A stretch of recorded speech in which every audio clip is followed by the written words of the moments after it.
Hello YouTube, je m'appelle Manon, je suis photographe, bienvenue dans cette série de vidéos pour apprendre la photographie. Aujourd'hui on va parler de l'ouverture. Attrape ton appareil photo, c'est parti.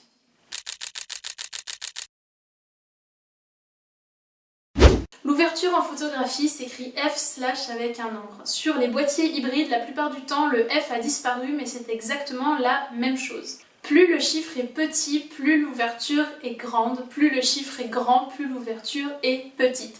L'ouverture, c'est quoi? Tout simplement, si vous prenez l'appareil photo comme un iris, c'est juste l'ouverture de l'iris de l'appareil photo. Donc plus le chiffre est petit, plus mon iris est ouvert et de lumière rentre. Plus le chiffre est grand, plus mon iris est fermé et moins il y a de lumière qui rentre. Il n'y a pas de relation linéaire entre les différentes ouvertures. C'est-à-dire que F8 n'est pas 2 fois plus lumineux que F16. Il s'agit d'un petit calcul mathématique, mais dont je vous passe les détails aujourd'hui, c'est pas très important. Du moment que vous retenez que plus le chiffre est petit, plus l'ouverture est grande, vous êtes déjà pas mal. Je peux vous montrer ces chiffres-là. Entre chacun de ces intervalles, la lumière est multipliée par 2.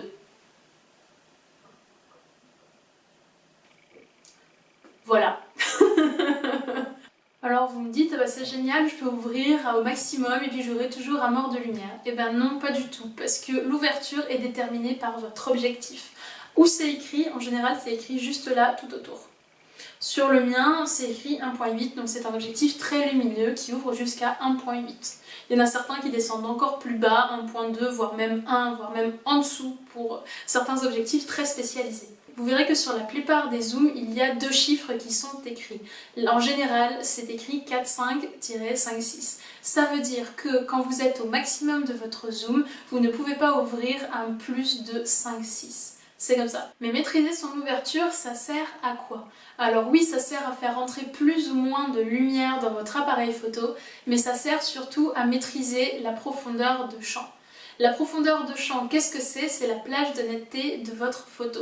Faible ouverture égale grand chiffre égale grande profondeur de champ. Grande ouverture égale petit chiffre égale petite profondeur de champ.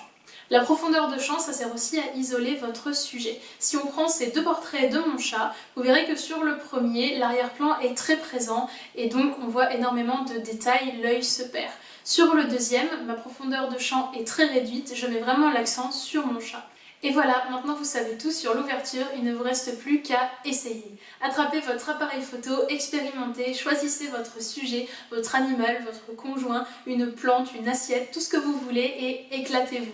Créez des arrière-plans, des premiers plans, jouez avec la profondeur de champ. On se retrouve dans une prochaine vidéo sur la vitesse. En attendant, bonne photo, ciao!